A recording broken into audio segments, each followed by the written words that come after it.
আছেন আশা করি সবাই ভালো আছেন। আমিও ভালো আছি। আজকে আমি আমের আচার বানাবো। আমাদের গাছেরই আম এগুলো আমি পেড়ে নিয়েছি। গাছের আমগুলো খুব সুন্দর হয়েছে দেখতে। আজকে পেড়েছি গাছের আম, আমের আচার করব দেখে। এখন এগুলোকে আমি জলের মধ্যে প্রথমে ধুয়ে নেব। আমি বালতিতে জল নিয়ে নিয়েছি। এগুলো সব ভালো করে আগে কসলায় ধুয়ে নেব। এখন এগুলোকে ভালো করে কসলায় ধুয়ে নিচ্ছি, এর মধ্যে নিয়ে নিচ্ছি।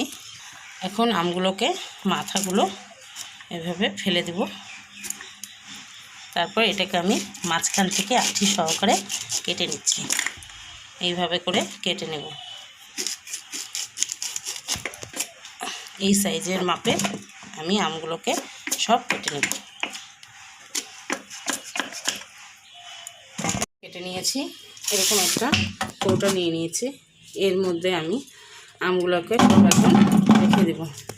নিয়ে নিয়েছি। এখন স্বাদ অনুসারে লবণ একবারেই দিব, আর লবণ দিব না। সেটা আমি এক সপ্তাহের জন্য আলাদাভাবে সরিয়ে রাখবো। ওকে সব দিয়ে দিচ্ছি।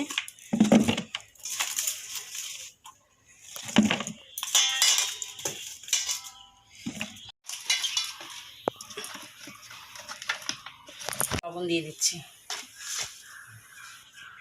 এখন এটাকে পুরো 7 দিন আমি এক সপ্তাহ হয়ে গেছে। এখন এটাকে আমি জলটা ঢেলে তারপরে রোদের মধ্যে দিয়ে দিব, হলুদ মাখিয়ে নিচ্ছি।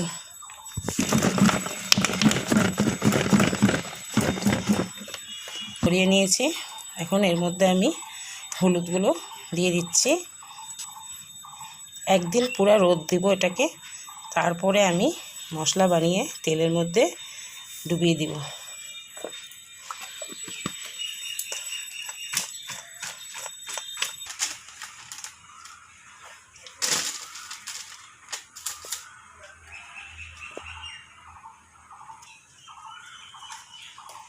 করে আমি রোদে টানিয়ে দিচ্ছি। একদিনের জন্য এটা টানবে। রোদে দিয়ে দিচ্ছি আমার আম তেল করার জন্য। মশলা এখন বেটে নিব। শুকনো লঙ্কা, মেথি, মৌরি, জিরা আর অল্প সর্ষা নিয়ে একবারে সব ভেজে নিয়েছি। এখন এটাকে আমি সব গুঁড়া করে নেব। তেল গরম বসিয়েছি। তেল আমি গরম করে নিয়েছি। এখন ঠান্ডা এটা হয়ে গেছে। তার জন্য তারপরে আম নিয়ে নিয়েছি। গুঁড়া লঙ্কা দিয়ে দিচ্ছি। বেটে রাখা মশলাগুলো দিয়ে দিচ্ছি। এখানে তেল দিয়ে দিচ্ছি।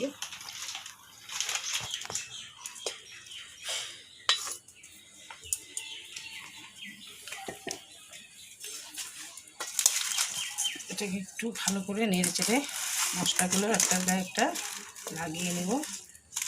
আমি মশলাগুলো দিয়ে ভালো করে তেল দিয়ে নেড়ে চেড়ে নিয়ে নিয়েছি। এখন আমি এগুলো সব এই যে কাচের বয়াম নিয়ে নিয়েছি, এর মধ্যে সব আমি আমগুলোকে রেখে দেব। আমের আচার তৈরি হয়ে গেছে।